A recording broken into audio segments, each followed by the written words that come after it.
the last couple of times I was able to say no, and now I have to say yeah. But,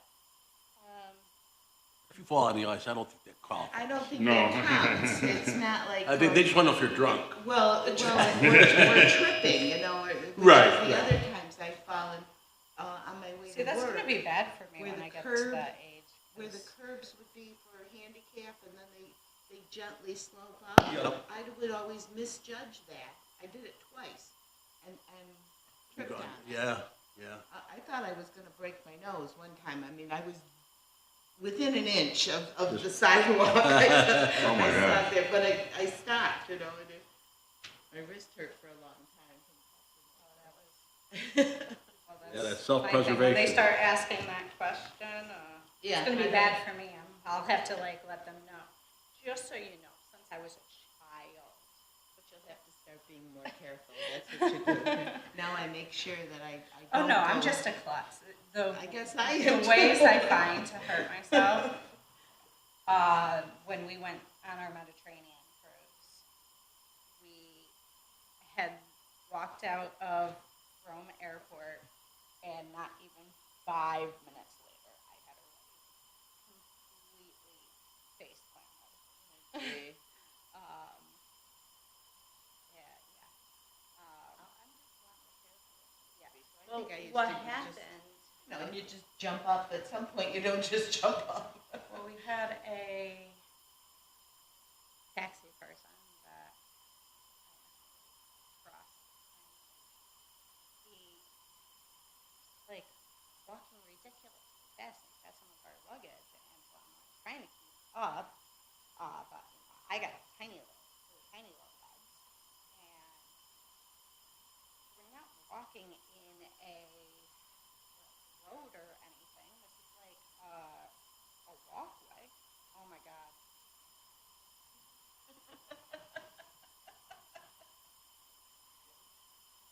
Yes.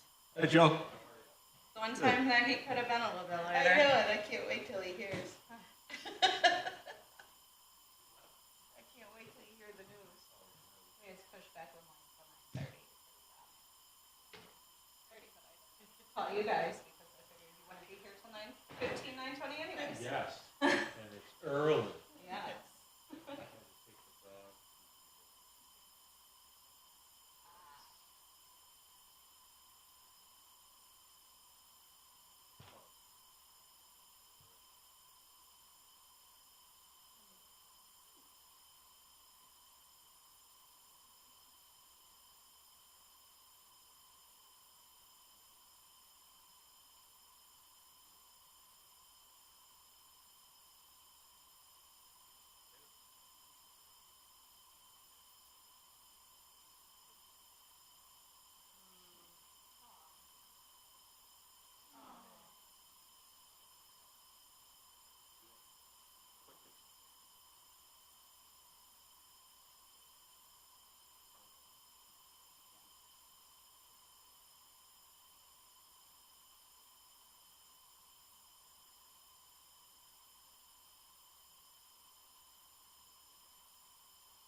Is he in a cart? Well, what we do is we try to have, well, my wife thinks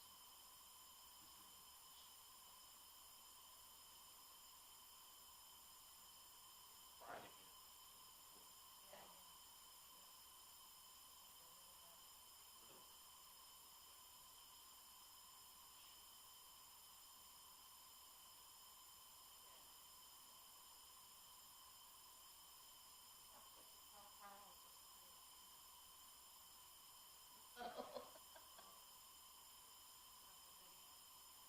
Oh, yeah.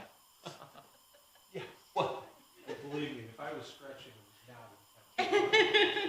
It's not from yesterday though. No, it was Oh, from, yeah, you'll have to, so I.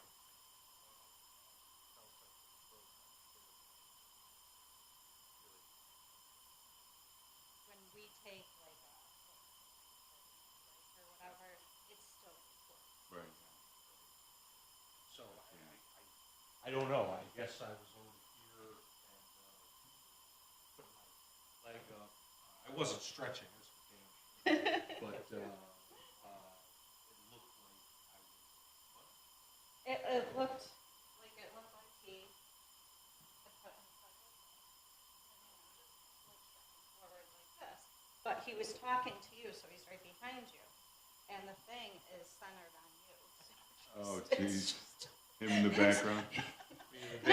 Not even in the background, because of the way the perception looks and everything, it looks like his crotch is right there next to your face. Hilarious.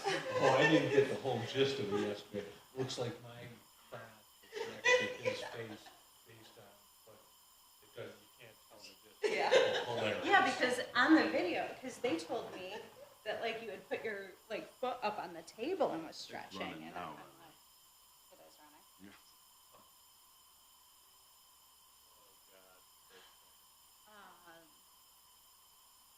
We have just Memorial.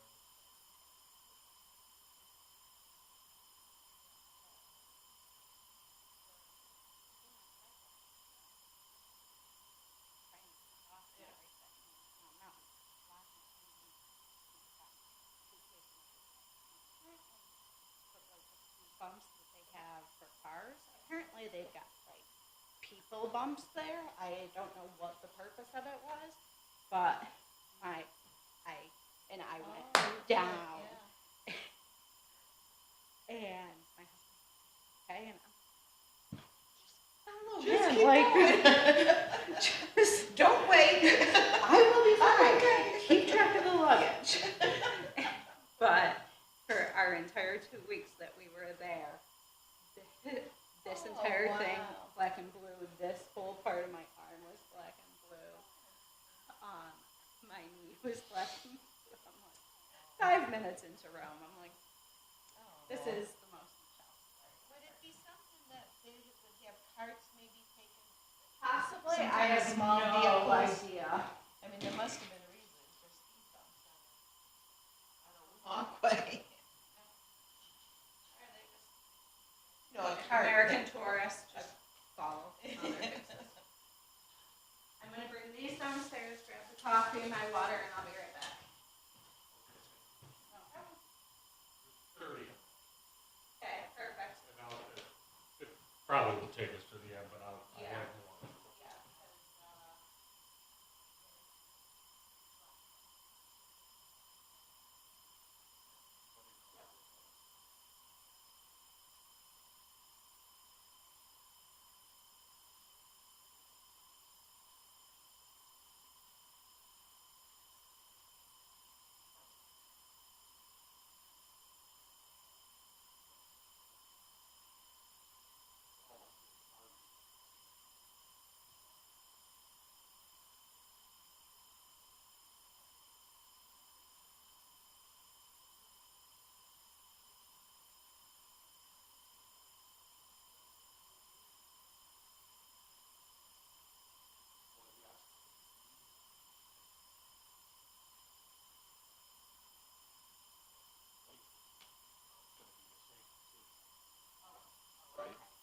So yes, Same argument.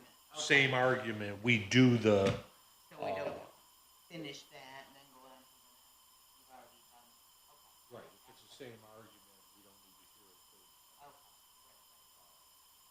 And so, you know, it's gonna, therefore, generally.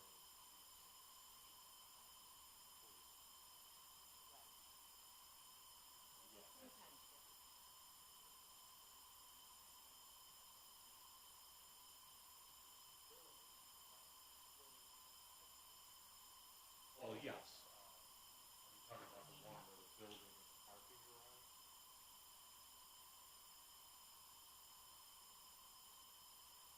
Oh, yes, no, that there you have to do separately because there's different. Same argument, Yeah, yeah. yes.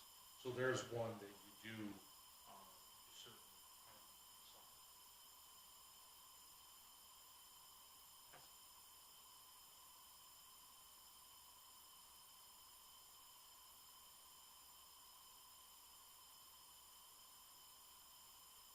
But we could, something like that, we could, well, you'd have to, we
It's just that was just the last couple.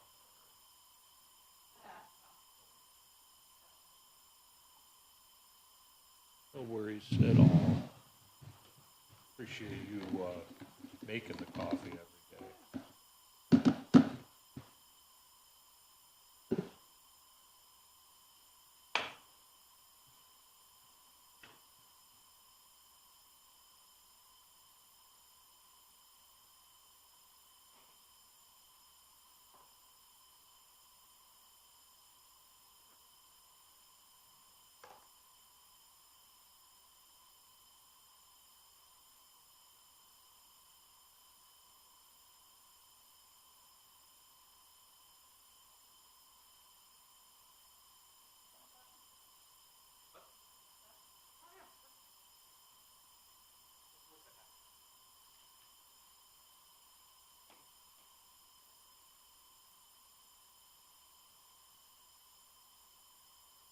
Purposely torn in half.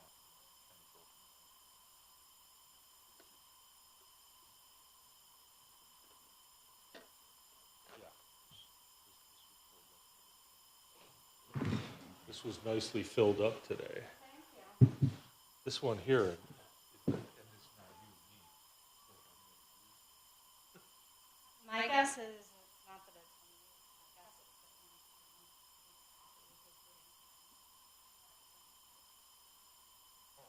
All right, good. Yeah, 'cause I check them all. And, yeah, it would be a lot worse than one. okay, good. Well, I won't get rid of that cup then.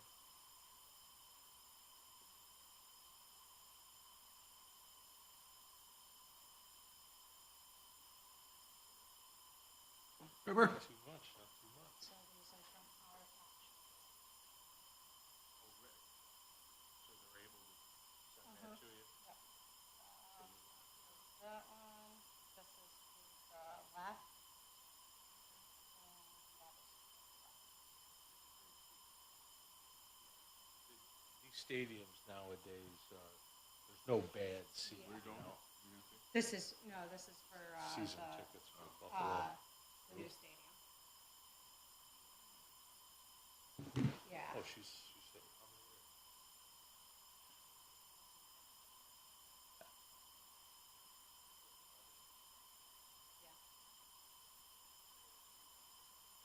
There's people who have had them back when.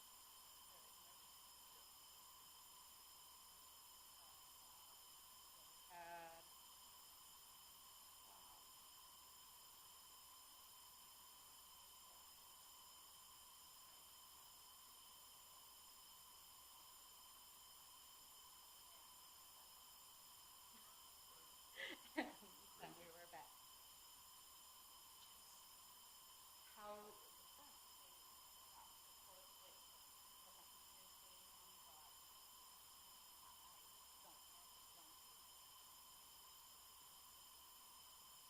did a little bit nicer seats next year.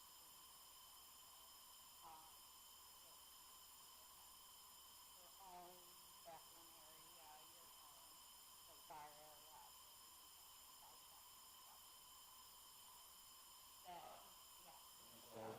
Well, the new stadium's supposed to be all undercovers, right? I mean, the seats. No.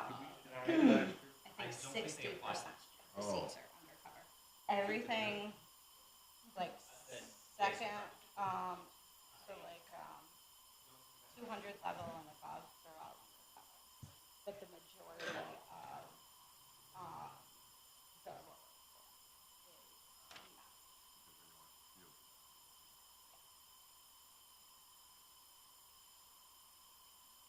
Yeah. Well, the way that they built it They is certainly have also, enough money they to put built a it roof on it. like, so they built it like a shot glass. Yeah, I saw that. So so it that- almost, it kind of comes up and Yeah, there is some icing, so that's how the upper. yeah, so like,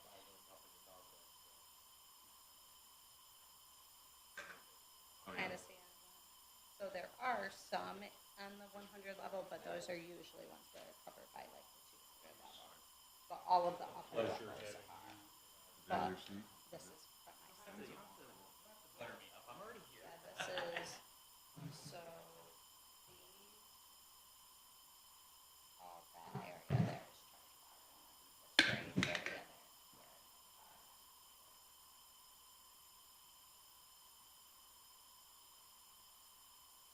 My nose is too big for the, so every time I take a drink, it like touches here, and I'm like, oh, yeah. it's a little bit There's off now, actually so- only one, I think there's 2 rows behind us. There's this one and this is like a handicap accessible. That's the only row in our section.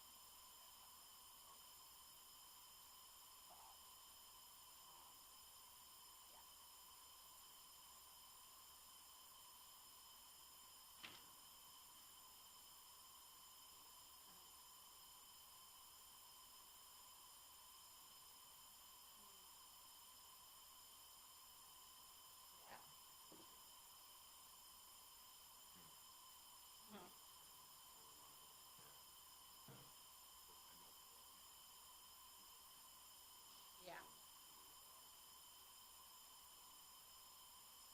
Our issue with when we were in the road, Brian's biggest issue is that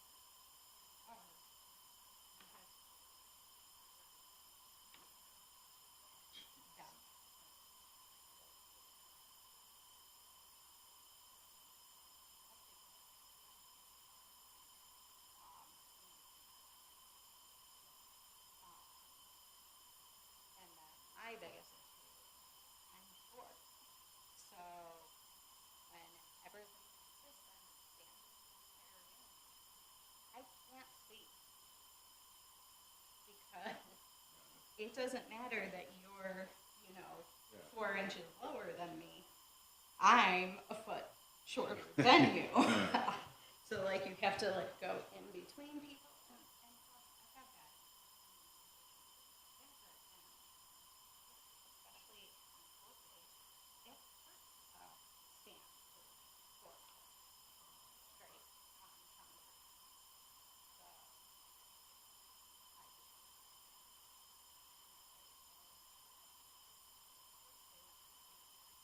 stand on the place where you like the exciting place or on third or fourth down, not on I mean, every single play. There's not people in the Pepsi section with their face painted blue and Buffalo Bills. There will still be those. I mean, Ryan Fitzpatrick, the one game, the Patriots game, where we were. Hi. I can get you signed in. Okay. Yeah. You're the only ones today. Oh, okay. We were pushed, I hope we didn't, we were pushed back a little bit. Yeah, So we no, hope- that's, okay. I'm the one that Oh, called. no worries. I'm Yeah, so sorry. hi. Yeah, no, one of our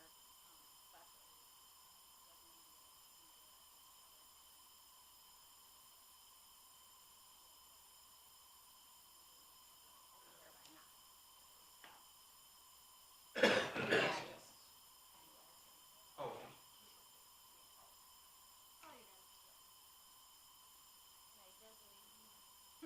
a paper in front of the mics for you as well, same as well as just you guys today, that shows the order that they have them in. If you wanted to do them in a different order, you definitely can.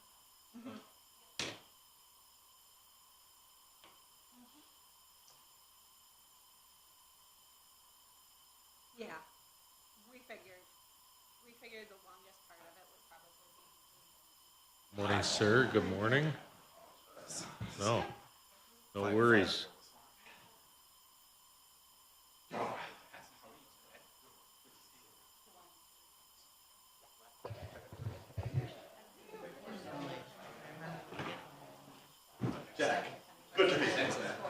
Yeah, I don't.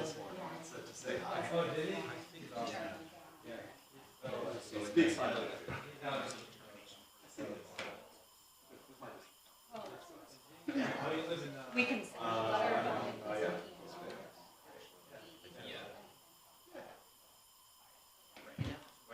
But it's just gonna be like just a letter from, this was an email. What the guys did. Yeah. He was the one that I Separate one. asked to reach out.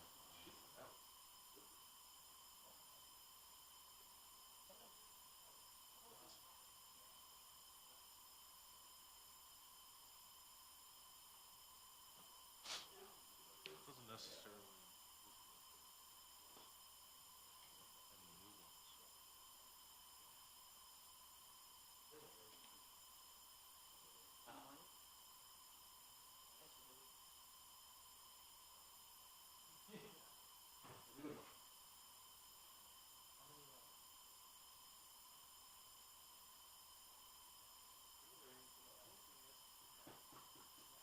Yeah, same argument too, actually. All you gotta do is make the road more clear.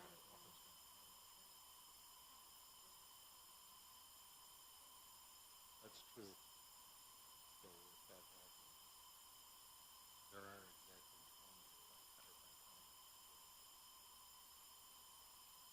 20. Okay, excellent. Well, I'm sure it's gonna be the same if they made a new railroad.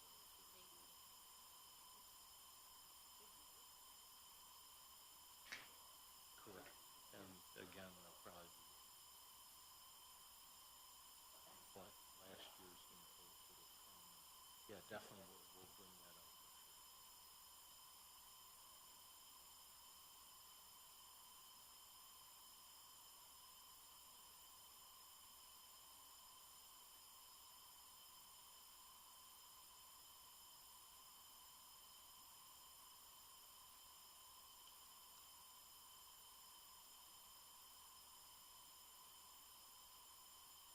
That's correct.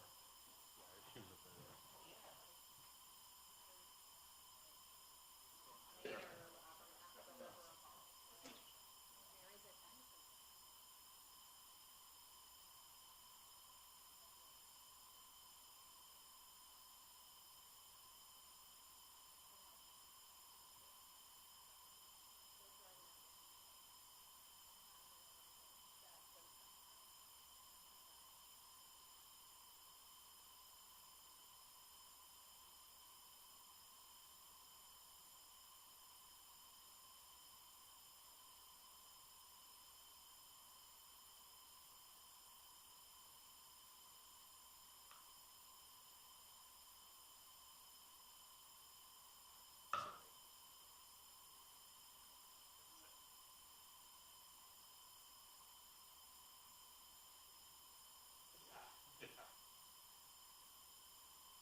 I come without paper today.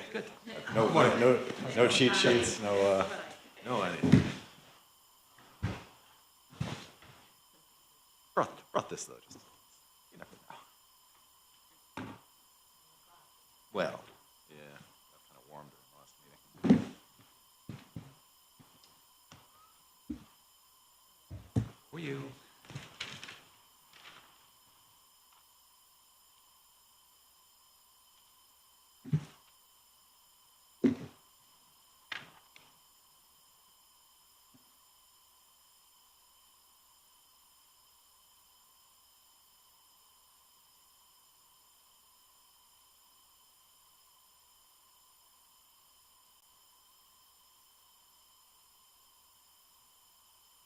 Hello. Okay, so we just had Lemoyne College today. I'm gonna open up the meeting. I will swear you in. But before I do that, I think there's 20 properties here. Are they all the same argument? They are. They are. It's a package. Okay, all right, so here's my thought. And we've got plenty of time, so no worries. If you want to speak about them individually. But my thought maybe is, should I read them in all together, or should I read them? Is this a full exemption Yeah, it's a question of a situation? full nonprofit exemption. Okay, all right, well, I'm thinking, and again, I'll do whatever you want, but I'm thinking that introduce, have you make an opening statement. I will read all the properties in, and then if we need to pick apart some, fine. And then we'll just, continue to talk, turn it over to the city. I think that's probably the best approach. Again, we've got plenty of time, so we can certainly do them individually as well. Great, thanks. Okay, good. Let me open up the meeting and then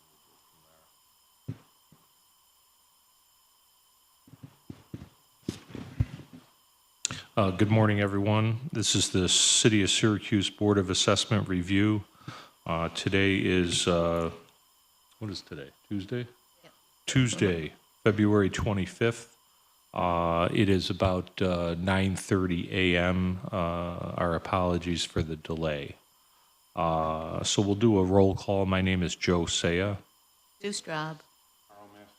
All right. Okay, great. Thank you very much.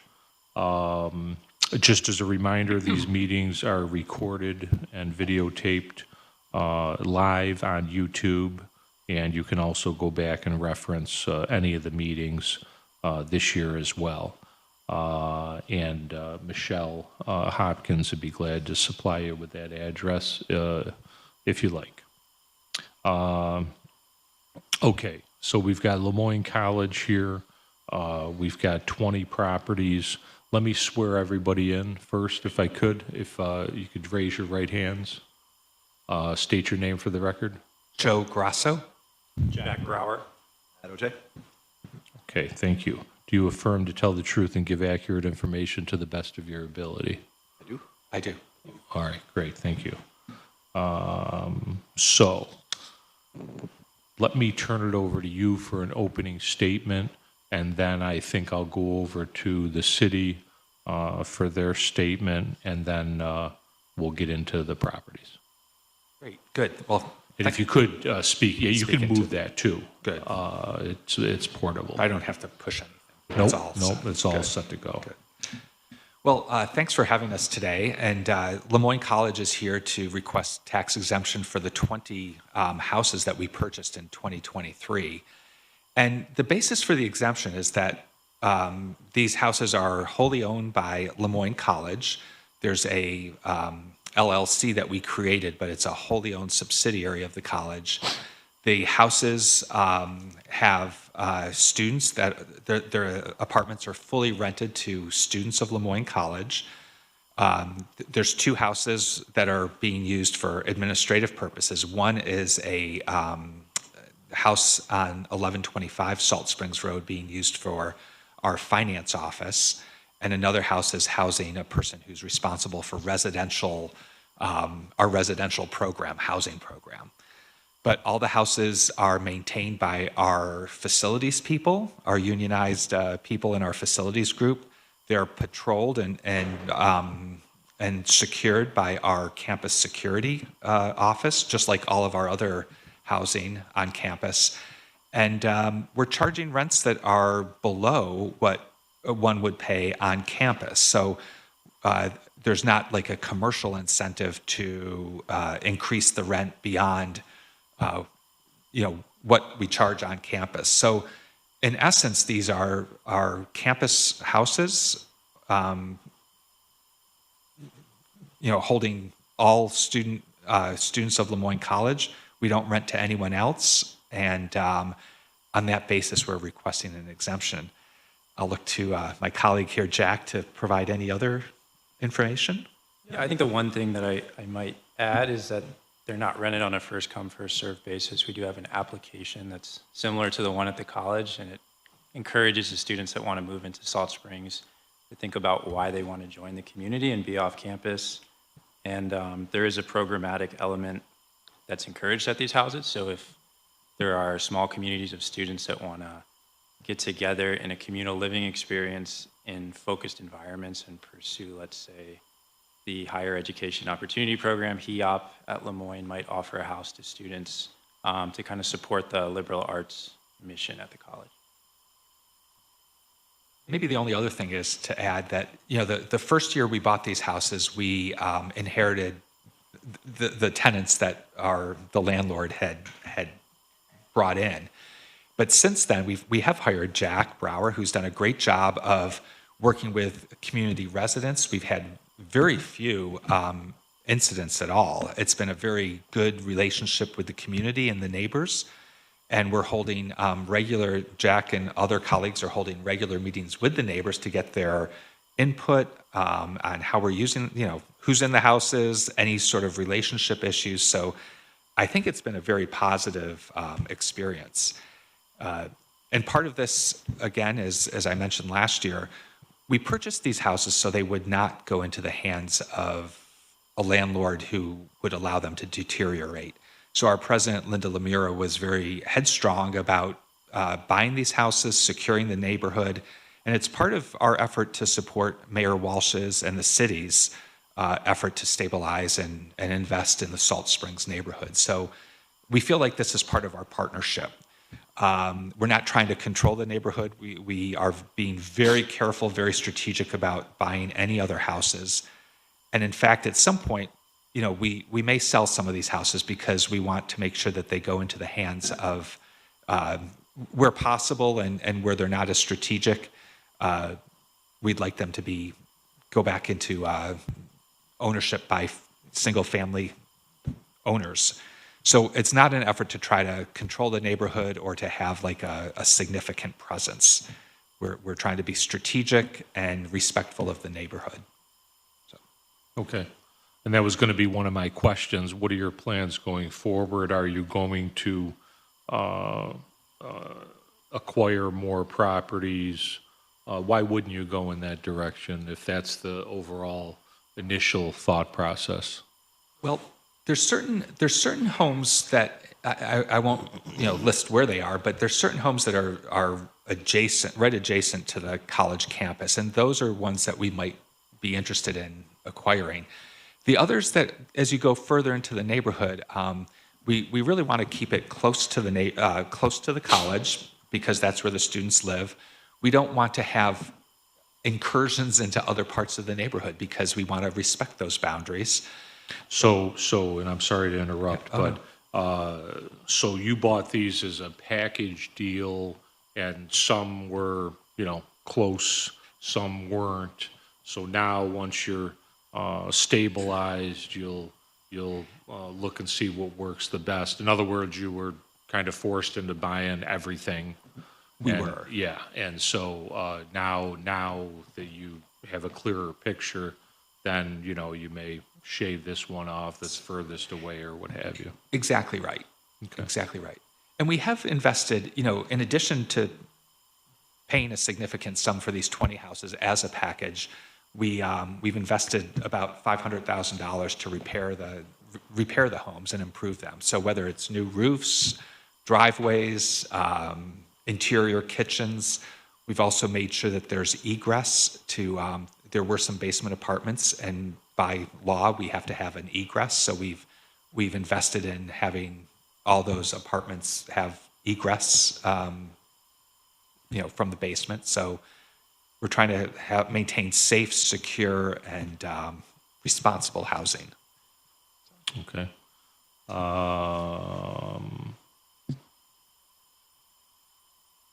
All right, let me go over to Matt, and then we'll take it from there. So I think Joe and Jack share the backstory pretty well, and many of you remember this from last year. We were here last year. Denied the exemption last year. Ultimately, the board upheld that. We did deny the exemption again this year administratively, but after reviewing, I think, what I'd call a pretty complete application package last year, it was a very good one again this year. There were a couple gaps that left us a little unsatisfied with respect to granting the programmatic element was one. I think we had some rental registry questions as well. But this, admittedly exists in kind of a part of the large gray area with the 420 exemptions. We don't, we take a pretty conservative view of these. We don't take our responsibility lightly with respect to diminishing the role, both in the context of the role itself, but in the context of other similarly situated taxpayers, property owners. That said, it does seem like Finn's has been an awfully good steward of these properties and are broadly aligned with where the city is, as Joe notes. And I think we do want to review a little more carefully some of what has been offered to supplement the initial application in December, since then through the grievance process, and see just where we might want to land on this one. Okay. Let's go back to those two properties that are administrative scenarios. What's the one that has the administrative offices there? Does anybody live in that property, meaning the administrator, or? No, I hope not. But it's 1125 Salt Springs Road, and it used to be a dental office. And it's right near our bookstore and right across from H.W. Smith School. And we have a group of our finance offices basically in there. So it was used for a mixed use when it was previously owned as part dental office, part residential. Okay. So we've converted to that. And we've been working with various city departments, the inspector's office and others to make sure that it's suited for that purpose in terms of fire safety, et cetera. Okay. And then the other unit is somebody's living there? Yeah, the other unit is 201 Harwood, and there's currently 4 students living there. Next year, we have the director of residential life at Lemoyne College who will move in to that property. That property's, about a half mile from campus. It's maybe the furthest one out. So the thinking there is to reduce our maybe footprint of student activity in the neighborhood, like Joe said earlier, as far as what are we going to do with these properties in the future. So I thought it was well suited to that staff person's needs. And the staff person is what now? Director of financial? Of residential life. Residential college, life. Okay. And that person's going to live there. And is that director of residential life of the on-campus housing as well? Yes. Yes. Okay. So on and off campus. Okay. All right. I think that let me read in these properties. I think that's the best. And then you submitted something about a statement of support, which we will go through.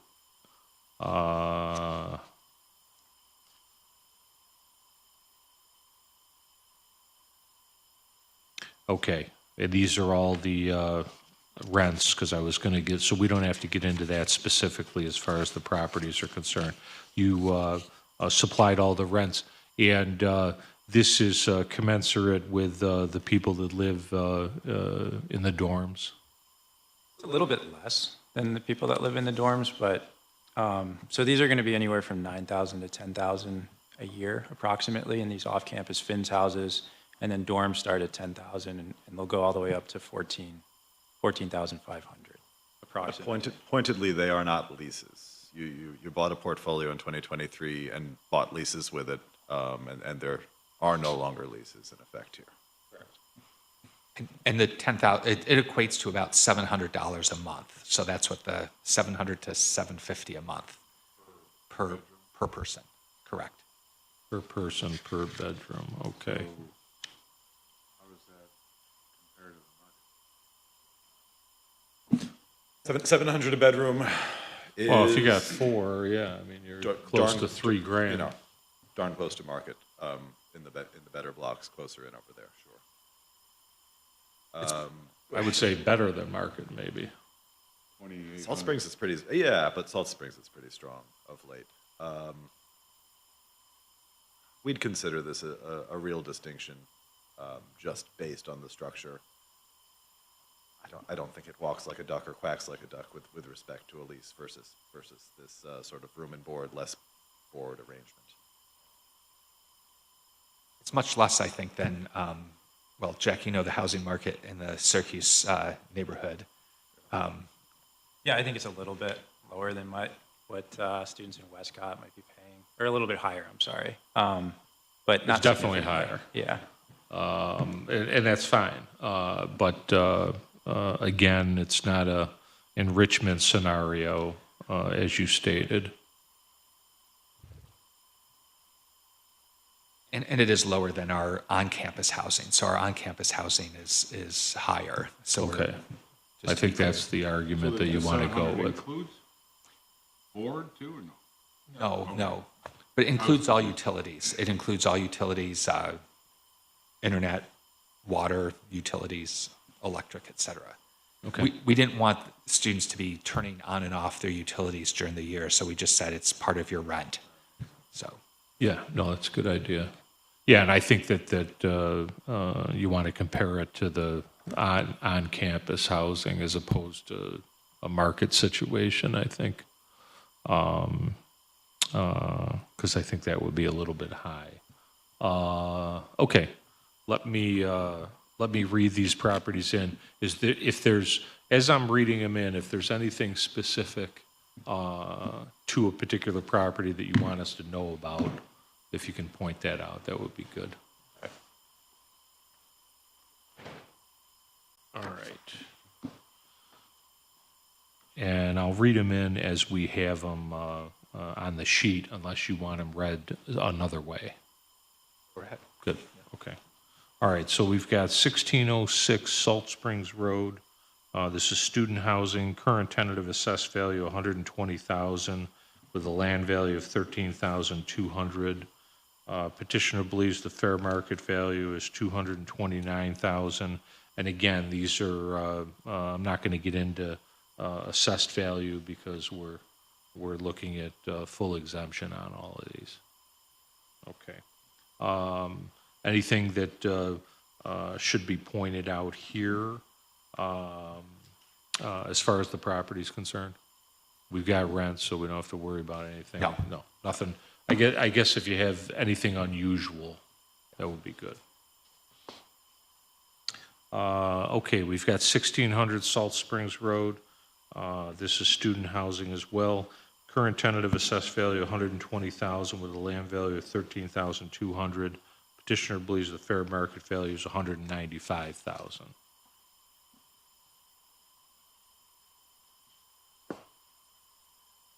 Uh, 1474 Salt Springs Road, student housing.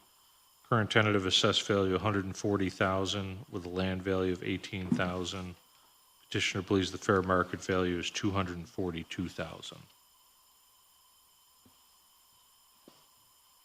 1125 Salt Springs Road. Current tentative assessed value. This is administrative office space. Current tentative assessed value 96,200 with a land value of 17,700. Petitioner believes the fair market value is 449,000.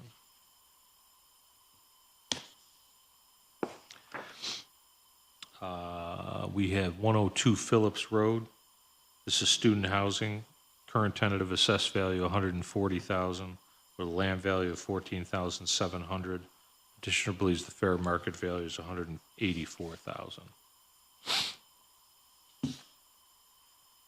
109 Phillips Road, student housing. Current tentative assessed value 140,000 with a land value of 14,300. Petitioner believes the fair market value is 176,000. Once again, these are all full exemption requests. 110 Phillips Road, student housing, current tentative assessed value 140,000 with a land value of 14,700.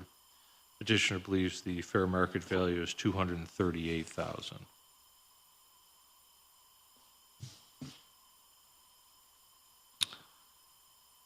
.115 Phillips Road, student housing, current tentative assessed value 135,000 with a land value of 19,500.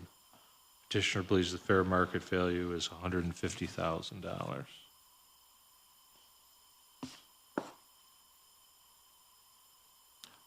We have 117 Phillips Road, student housing, current tentative assessed value 140,000 with a land value of 10,800. Petitioner believes the fair market value is 189,000.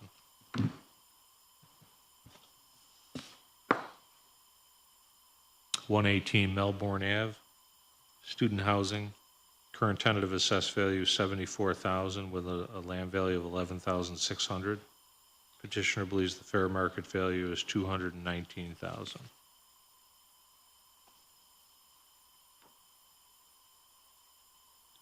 (136) Melbourne Avenue.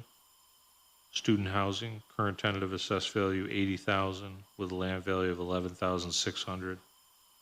Petitioner believes the fair market value is $196,000.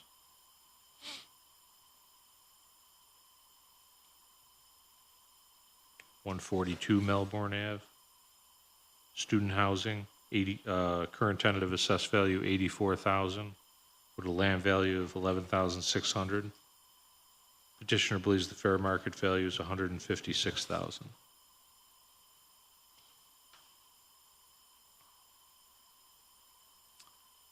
(143) Melbourne Ave. Student housing. Current tentative assessed value 86,300 with a land value of 11,600. Petitioner believes the fair market value is $219,000. 630 Audubon Parkway. Student housing. Current tentative assessed value 85,100 with a land value of 11,900. Petitioner believes the fair market value, is 165,000. 612 Audubon Parkway. Student housing.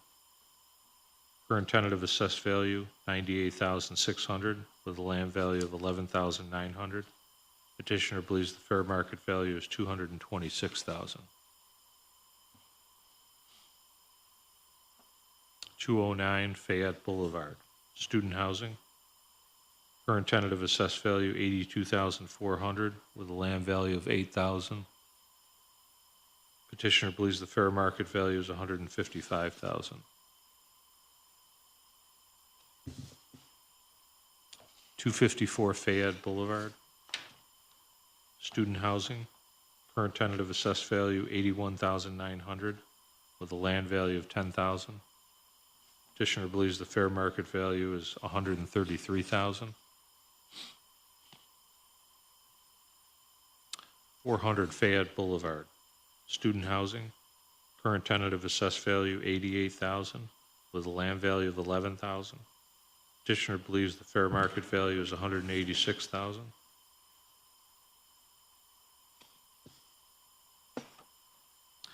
201 Harwood Ave. Student housing. Current tentative assessed value 70,600 with a land value of 10,600. Petitioner believes the fair market value is 157,000. And then the last property, I believe this is number 20, 609 Salisbury Park Drive. Student housing. Current tentative assessed value is 73,500 with a land value of 12,200. Petitioner believes the fair market value is 136,000.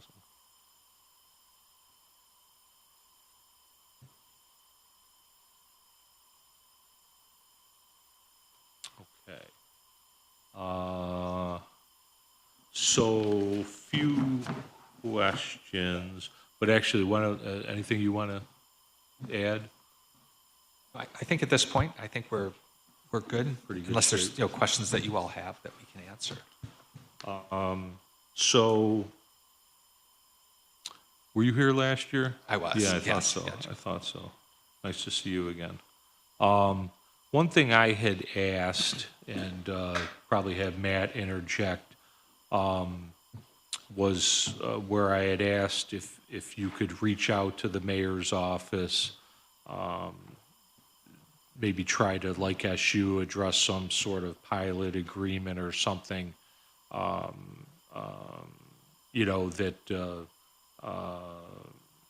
with these being taken off the rolls, maybe some sort of agreement to compensate the city or what have you. So I just wanted to see if anything happened there, not necessarily in specific, but what's any feedback there? Well, it's hard for us to propose something like that. It would require a change of law, in my understanding. I won't necessarily speak to these houses per se, but if that's something that if something were to be proposed along those lines, it's something we would consider. But I know property tax exemption it's a hot topic for many cities, towns, and villages across the country. But we'd be willing to have discussions about those issues. I think it's a broader issue than just these properties. And when municipalities have 50% of their property exempt from taxes, it's a challenge. So, I recognize that's an issue. It's something that we'd be willing we'd be willing to have those discussions. But I think again, it's a policy issue, whether it's for the city, the state, and Syracuse is not unfortunately Syracuse is not alone in this, right? It's a challenge across the country. So I didn't answer that as directly. We've not had very specific conversations about that. But again, if something were proposed, I think we'd be very willing to listen and discuss it. So what let me just see if I'm clear, Joe, is that the city has not proposed anything to you based on the conversations of a year ago? No, they have not. Okay, fair enough. Thanks, Bill, for that. Good way to clarify it.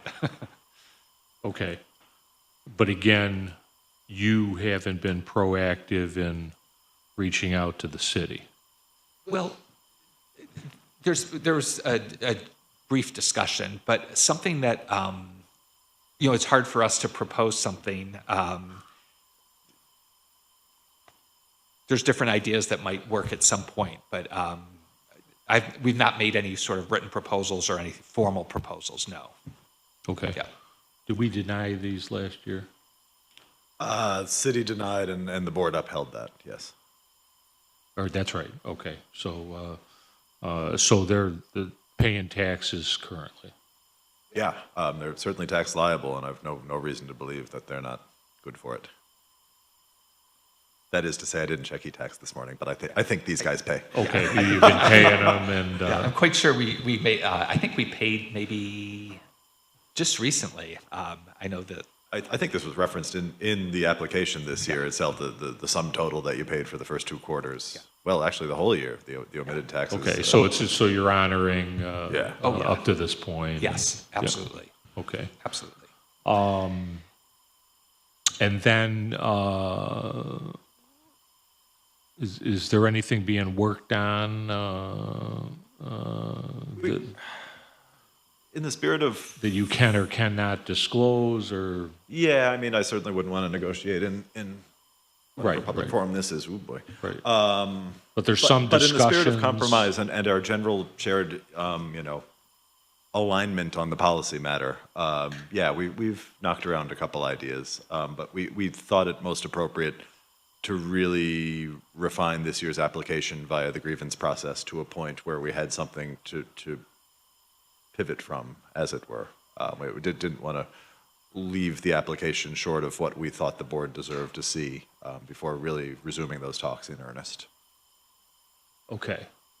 We're an independent board, as you know, but this is a big situation. So, are you going to be offering any guidance prior to our deliberations, or are we just our purview is to do what we feel we need to do at this point? I'd love to. The question being put to me, what the Godfather theme plays on the bells in the background, is just super creepy. I'd love to review the complete application from the grievance concurrently with the board's independent review. Without committing to, we've got a nice working relationship with these guys. I'd certainly like to continue to communicate directly with them if I still perceive any gaps. And I'd like to gauge their temperature on what we think might be an appropriate compromise while keeping the board apprised of those conversations, if that sounds okay with both sides. Okay. Well, I think our hope is that they would become tax exempt, but I do think there's a public policy issue at play here of how to work with the nonprofits, in Syracuse. I think it's a broader public policy and taxation issue that could be addressed in the future. I think, addressing it with just these houses, I think that becomes, how can I say? Inequitable. Yeah, inequitable and/or we feel we have a very strong case that these should be tax exempt. But like Matt said, we want to be partners. We have been great partners, I think, with Syracuse, the city. We're making other investments in the area. We're converting this old firehouse into a community space. Finally got it. Yeah, well, I hope. But that firehouse has been there for a long time, and we really, with Jack's guidance too, we really want to make sure that Lemoyne is an anchor for that community. We've also been working with Springfield Gardens. They're in the town of DeWitt, but it's a very, a disadvantaged folks who are disadvantaged live there, and we're trying to work with them in a proactive way for jobs. We're trying to work with other people who own that facility to try to make sure it gets repaired. So a lot of positive things. But I also think that there could be another time where there is a policy discussion about taxation, because I think that's important. Yeah, no, I agree with that.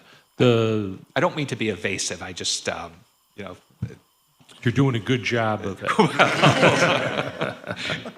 No, you're doing what you need to do, and that's fine. I just wanted to bring it up again, and I think you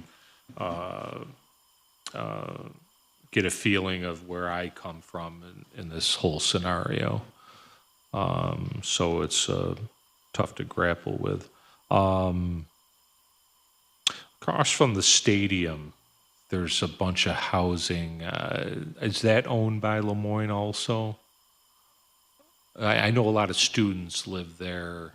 Right at the corner of Thompson and Springfield, yes, there's townhouses. So we own those. Okay. And they're adjacent to the Springfield Garden Apartments. There's some residential properties and then the Springfield Gardens property. Okay. And what's the situation on those properties currently as far as taxes? That's the town of DeWitt. And they're tax exempt. Okay. Those are all tax exempt.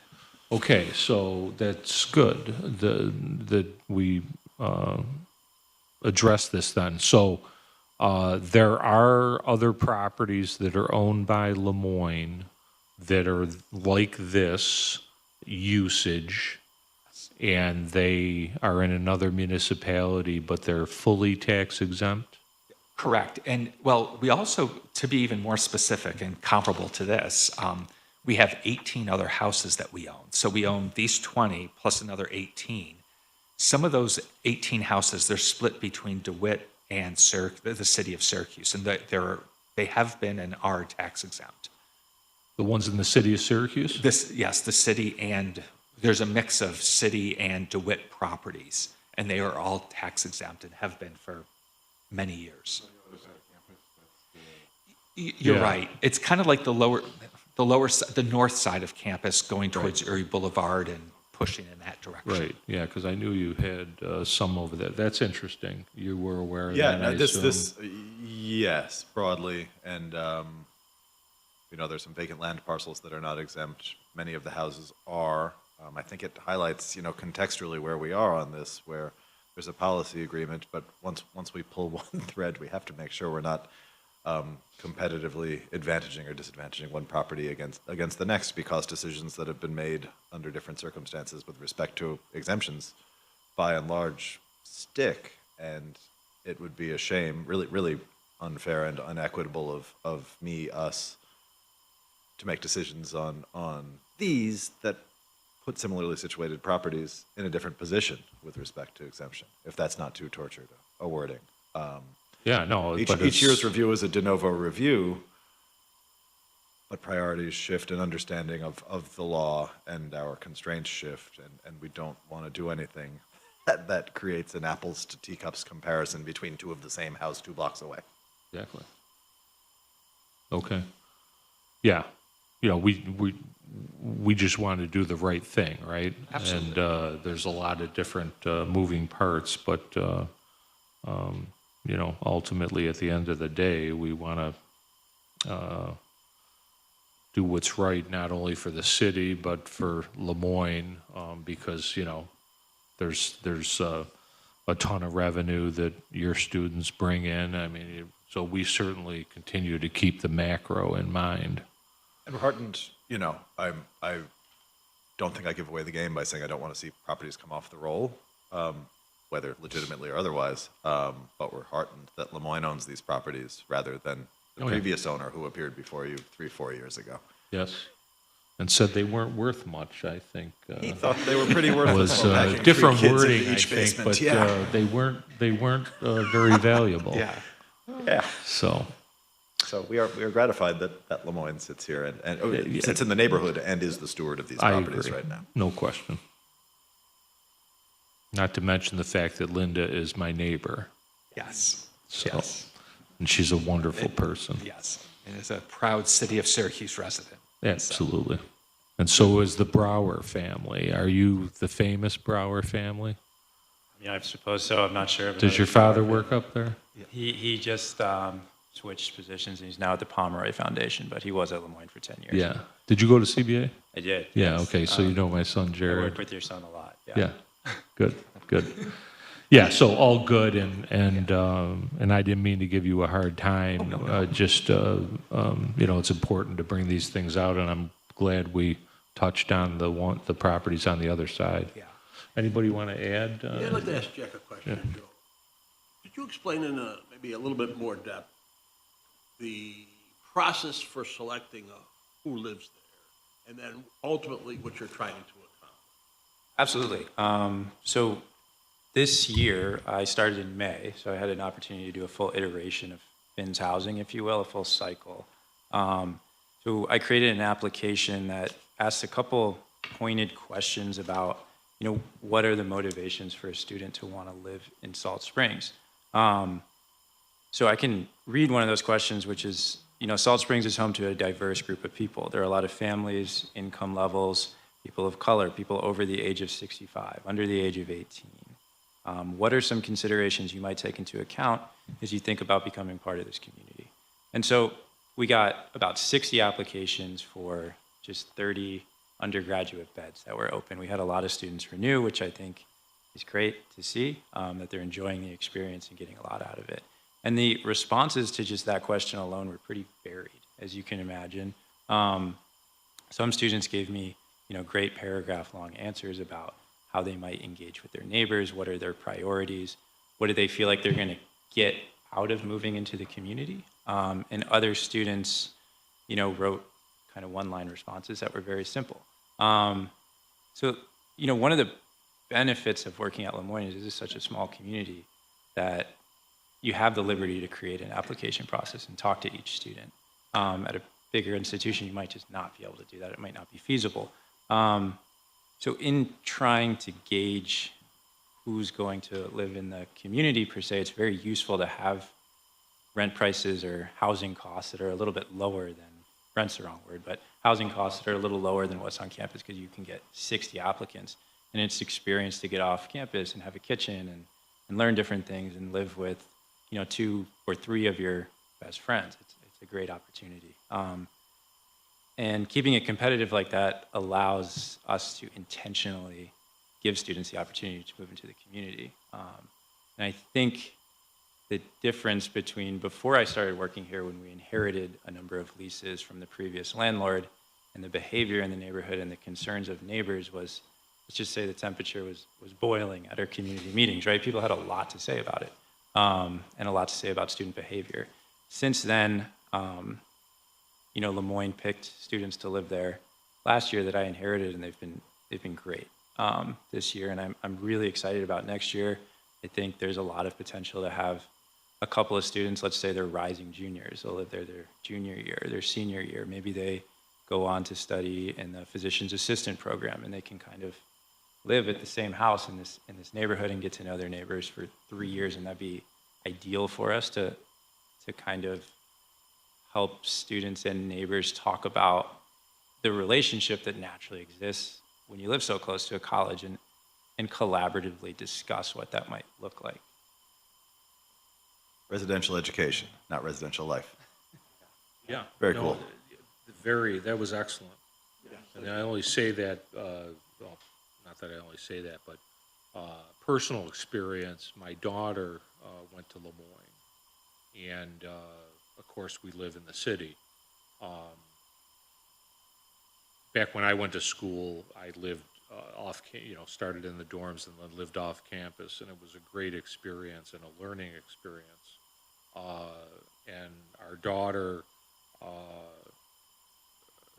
got together with some friends, and we thought, even though she could live at home for free, we felt it was very important that she get out and live,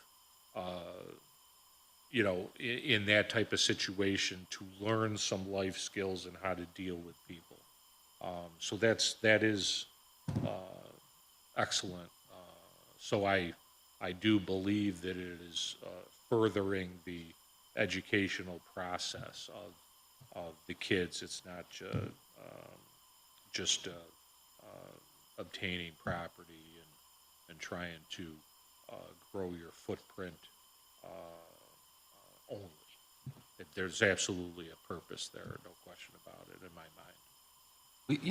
mind. Jack's been very intentional about who lives there, and we've really eliminated the kids who wanted to be off campus in order to have parties. We've eliminated that group. So it's been, I don't think we've had any calls at all from the neighbors in terms of misbehavior. It's been really quiet. And then we're having, Jack's been organizing these community meetings so that we're connecting with the neighbors. They've been attending. And there's high profile people, many public servants, school superintendents who've lived in the neighborhood. Our assemblywoman, Pam Hunter, lives in the neighborhood. So they know what's happening and they know what's not happening this year. So it's been a very successful year, thanks to Jack and just being more intentional about things. Yeah. And my final question is, to your point, how do you deal with somebody, or what do you do when there is a bad apple that somehow seeped through? Because there's no lease situation, do you throw them out? Or, and I'm not saying that has happened, probably not, but do you have something set up? Because this is a quality of life issue question for the neighbors. 100%, yeah. And, we will get occasional calls from neighbors that XYZ is happening, and especially in the warmer months, it is a college, and students do things that students do in college. So I think that'll continue to happen regardless of, and there's a lot of privately owned homes in the neighborhood too, and Lemoyne students might, go through back channels to rent those naturally. So that's kind of a question about conduct in the conduct office at Lemoyne. And I think in working with them, they take a pretty holistic approach to, reprimanding is the wrong word, but when a student, breaches a form of trust that's given to them, they can live in the community, how do we respond to that? And that's going to depend on that student, how many times has it happened, is there a potential learning component to that? Like we could, suspension would be pretty an intense, it just depends what happens, right? But I think that student life and conduct and the director of Title IX and security are all in the same thinking that young people, when we go through a restorative process, that's a learning process, undoubtedly. So what are ways to kind of restore that trust in the community? Luckily, I haven't had anything too egregious happen in the 9 months that I've been at Lemoyne, so I can't give you a specific example right now. But I think we would look at, who was harmed, in what way, and then what's an appropriate response to that? Could it be community service that's hyper-local, right, in Salt Springs? Could it be that you're, forced to engage with some of the people in that neighborhood and get to know them, and then when you are thinking about what you're going to do on Friday or Saturday night, you're thinking about that person and not about a conversation that you had with maybe me at the beginning of the year. So what are ways that we can use community to teach students about how their actions are impacting the people around them? Good, good. I have just out of curiosity more than, I'm not sure that it matters much to this hearing, but I have to ask, in the spirit of stewardship of the neighborhood and all that, which I think is wonderful, you guys are doing a great job. Why hasn't Lemoyne ever acquired Springfield Gardens? Well, that's a question. It was sold about 3 or 4 years ago, and it was before my time. I mean, it's a totally different purpose from an educational institution. But frankly, that could be something that we could consider. Partly the types of money that it takes, like the public money that goes into, I think it's a lot of Section 8 housing, right? There's certain tax credits that private developers will get access to, tax credits, energy credits, so many credits I can't even think of. So the question is, could a nonprofit like Lemoyne take advantage of those or not? And it's a very complex area of, public housing is very complex. But frankly, it's, our future is tied to the future of the neighborhood, and we want it to be a safe neighborhood, secure. We've not had a lot of issues this past year, in that neighborhood. But There have been some pretty there alarming. there have been. Yeah. There have been. There have been. Just in the spirit of full disclosure, my wife graduated from Lemoyne and lived down there, not in Springfield Gardens, in the, what do they call it? Do they call it Springfield Yeah, Gardens? they do. They do. A lot. My mother lived there in the 1950s. She came from New York City, and a lot of immigrants. My parents are Italian immigrants, and that's who's there now. But it's changed a lot. What do you call the part where the students live? Is that also called Springfield Gardens? Salt Springs neighborhood is the Well, Syracuse yeah, neighborhood, right? and there's the townhouses Oh, right near there. Yeah, they're called Heights, Lemoyne right? Heights. Yeah. Lemoyne Heights. Okay. But we've refurbished all of those. If you go by there, we've put in all new windows. We've painted the outside, did all the masonry. So they're very nice apartments. We've gone down to. I've gone down personally a year ago now to try to employ some of the folks from Springfield. So we did a couple open houses, and we had very few people attend. But that's something we'd love to be able to employ employ folks there. And we're also working on a summer camp project where we would attract folks to, whether from Springfield or anywhere in the neighborhood, where we want to put on 2 free summer camps this summer, about a week long each. Partly sports, partly we have this Erie 21 program where we teach kids about technology. Part of it's funded by the state of New York, but we really want to purposely reach out to the neighbors and get them engaged, have them use our facilities, and just deepen those connections. But it's a challenge. Is Springfield Gardens in DeWitt? It is, yeah. That's a great thought, and maybe a combination of tax credits and the ultimate tax exemption. That's very interesting. How many? Do we know how many units are in there? It's just a 200 conversation. I think 250. Right. I had that at one point. And I but- assume the college could accommodate that, you'd have to hire more instructors or what have you, but probably have the space, student capacity-wise, from a teaching standpoint. Interesting. Yeah, good question. And that was good on your part to bring up the, what they're doing as far as bringing the kids along. So, anything you want to add? No? Listen, tomorrow, I don't want you to talk that much. You're just talking too much these days. So, do you want a closing argument? Then I'll go to, not argument, but Yeah, no, I think, Lemoyne College really appreciates the partnership we've had with the city and at many different levels. So it's been a good partnership. We hope to continue that. Jack and I hope you'll approve our tax exemption, but we're open to ongoing discussions with different parts of the city administration because we're anchored here. We're not going anywhere. Sure. Yeah. Syracuse is our hometown, and we want to be good partners with you all. So. Well, I think you have been, and the feeling is certainly the same on our end.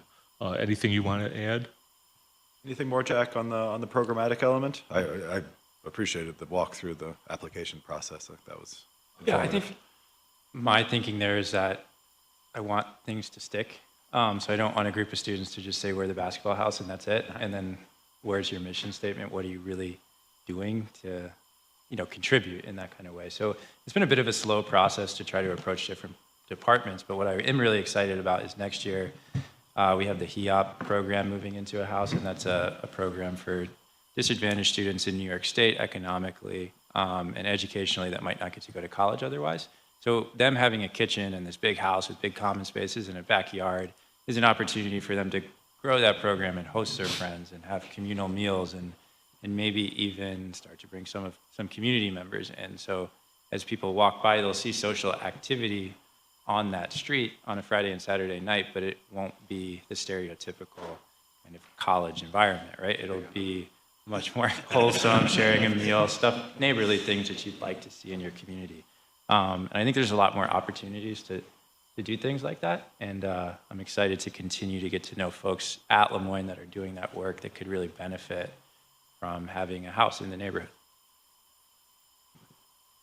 This is out of my lane in a moment, forgive the pun. Motor vehicle usage. In student neighborhoods, 4 of my family in a house are not 4 cars. 4 18-year-olds, sometimes 4 20-year-olds sometimes in a house represent 4 cars. Neighbors, longtime neighbors, experience problems real and perceived with respect to that challenge of being in an urban neighborhood and accommodating way more cars than a neighborhood ought to accommodate. Do Lemoyne students have parking passes at those big surface lots on campus? Do they tend to bring them to these FINS management portfolio houses? How does that? And they're there to experience the community. One does that better on foot than through a windshield. Couldn't agree more with that last statement. So parking is definitely a challenge at Lemoyne. They are required to buy a parking pass at the beginning of the year just to even park at their house, which is considered on campus, right? So we're able to monitor, how many passes we give out and who can park in those driveways. And we are lucky in that we do have a lot of off-site parking available right next to these homes. And the furthest distance you have to walk to get onto campus is a half mile. So I agree. I think there's a lot of creative things we could do to increase the pedestrian use of the campus.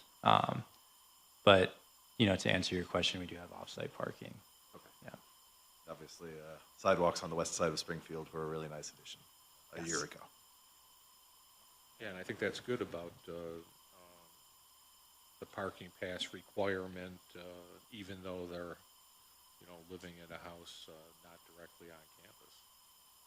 That's good stuff as far as keeping track of what's going on. In the city, this part of the partnership, the city made an investment in improving the sidewalks on Salt Springs Road and in other parts. And we also asked that striping be done for bicycle lanes.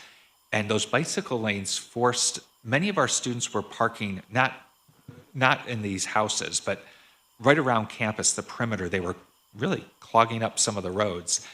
The city put in bicycle lanes, the parking moved to on campus, and so it's a much nicer, less congested area around the college. So those bike lanes, whether they're being used by bikes or they got rid of the parking, they were very useful. Yeah, I agree. Yeah. Matt, anything else? It's been great to see the incremental progress over there and just the enthusiasm about doing the right thing. I'll look forward to reviewing the completed application, continuing our dialogue, and liaising with the board as needed. Yeah, I think this was an excellent meeting. I really do appreciate both of you guys coming in and all the information you provided. It definitely moved me off of where I was. So it was definitely positive as far as I'm concerned. And again, we're an independent board, and you know, we all have equal votes, if you will. But I was very satisfied with what you presented. We appreciate your service too. I know doing this is maybe a labor of love, and we appreciate the Yeah, no, thank you. public investment here. We enjoy it, and thank you for that. Tell Linda I said hello. I will. And Yeah, your me too. parents Thanks. as Good. well. Thanks. Please. Good. And We and appreciate your that. whole family. Known Linda since she Yeah, was born. likewise to Jerry. I will. Okay. He's Should we- working where he should be. She would, I always tell this story. I hung around with her brother. Oh, yes. And Linda would be shooting baskets early in the morning, and then we had to be home when it was dark. And she would As a be young shooting kid. baskets in her backyard Oh. that evening as well. I don't know if she did it for 12 hours. Yeah, but yeah. It seemed like she did it. That's great, Bill. So, Yeah, no, great, all right. great. Well, thanks so family. much. Yes, Yeah, thank you. have a great day. Thank you. We appreciate it. Yep. Good. Very good. Good to see you. Good luck to you, Joe. Did you say you were friends with Linda's brother? No. Yeah. Thanks, Michelle. He's my neighbor. I know he is. Oh, God. Hilarious. Yes, he is. Yes. I don't know.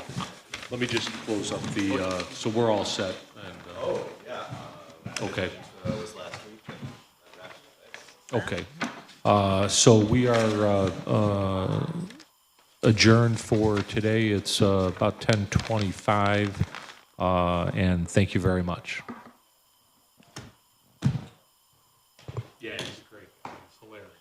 So his wife was at my house last week, and they've been married for 40-something years.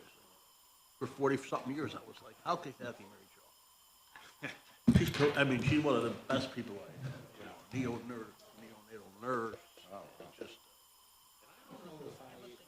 Have ever met her, to tell you. I know. Because I don't think she's out too much. she's out with the dog. Okay. And Ed's gonna pick me up early on, but I'll be here after. Okay. Tomorrow morning, I've got pyramid first, and it's gonna start. I'll join her. Tomorrow. We're gonna learn something. That's that. Yeah. Yeah. Just I want to say that's 64 properties between the two of them, but yeah, that's that. Boy, you're blue and orange on Lemoyne. University. That was deliberate. My day staggered from where people expect to see me. Tomorrow I'm gonna